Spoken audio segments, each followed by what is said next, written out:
Hello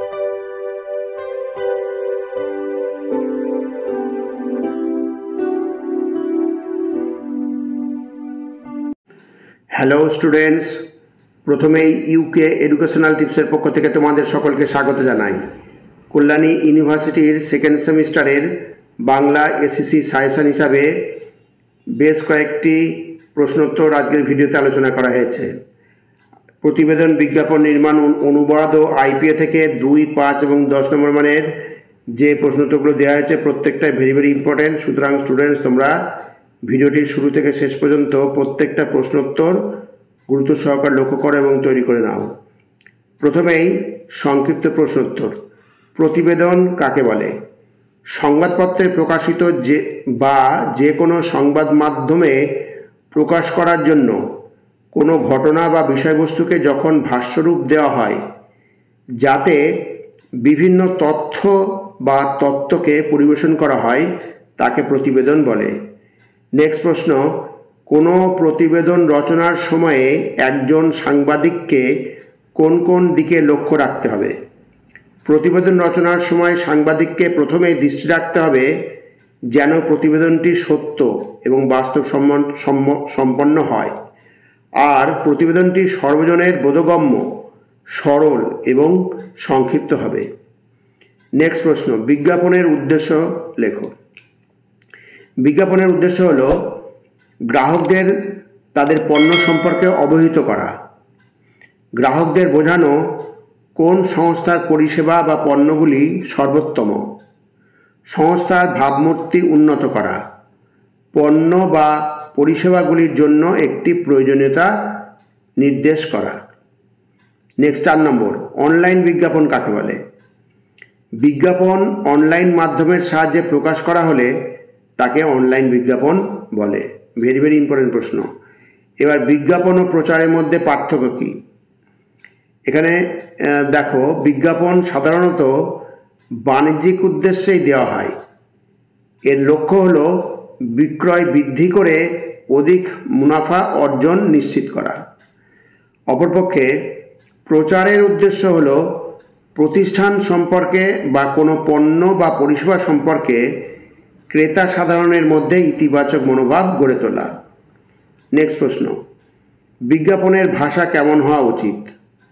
যে কোনো বিজ্ঞাপনেরই উদ্দেশ্য জনসাধারণকে জানানো ও বোঝানো, তাই ভাষা হবে সহজ, সরল, আকর্ষণীয় ও চমকপ্রদ। নেক্সট, নিয়ন সাইন কি?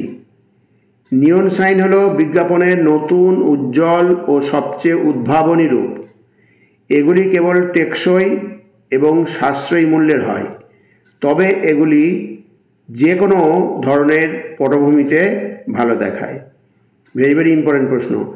এবার নেক্সট, একটি করে জনকল্যাণমূলক বিজ্ঞাপন ও বাণিজ্যিক বিজ্ঞাপনের উদাহরণ দাও। তাহলে জনকল্যাণমূলক বিজ্ঞাপন হচ্ছে পোলিওর প্রচার, আর বাণিজ্যিক বিজ্ঞাপন হচ্ছে সরকারি টেন্ডার। এখানে অল্প কয়েকটা প্রশ্ন দেওয়া হলো, এ কথা তোমরা দেখে যাও।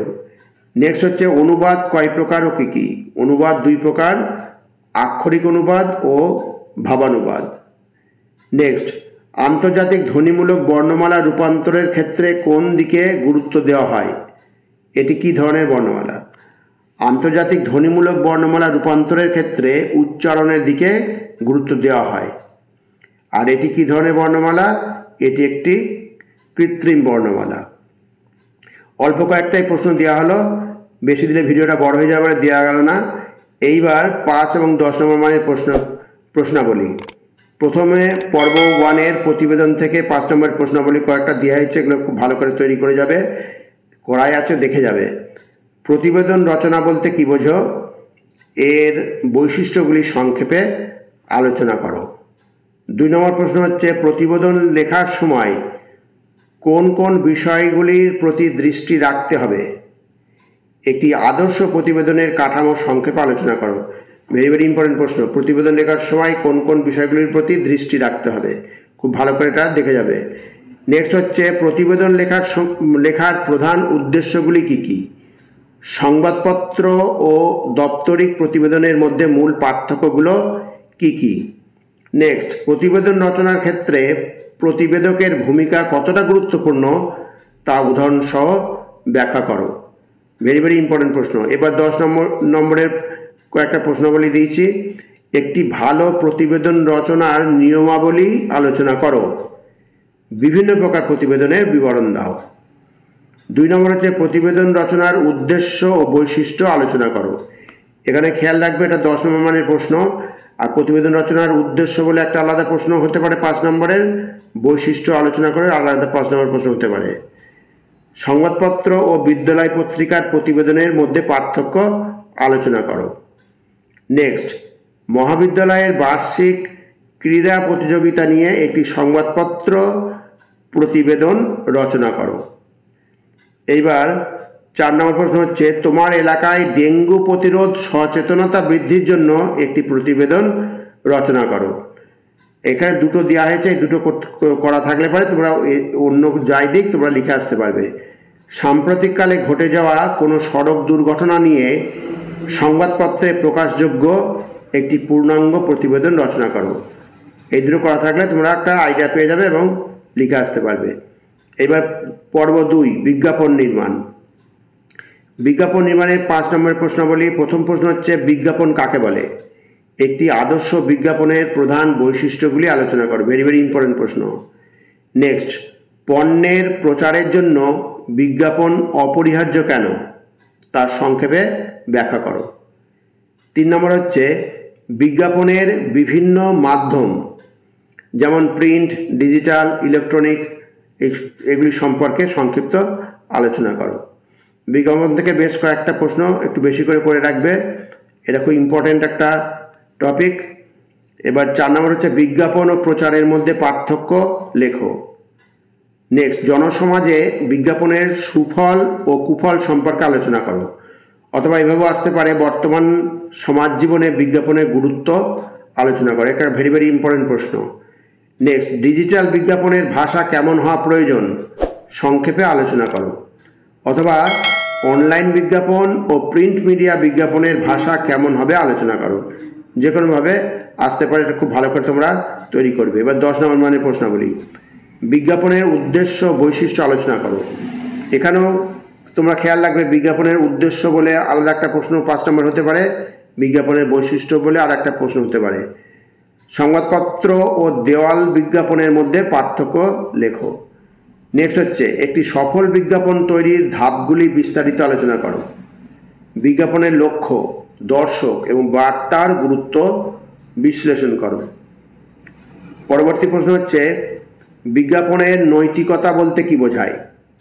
সমাজে বিজ্ঞাপনের ইতিবাচক ও নেতিবাচক প্রভাবগুলি উদাহরণসহ বিশ্লেষণ করো।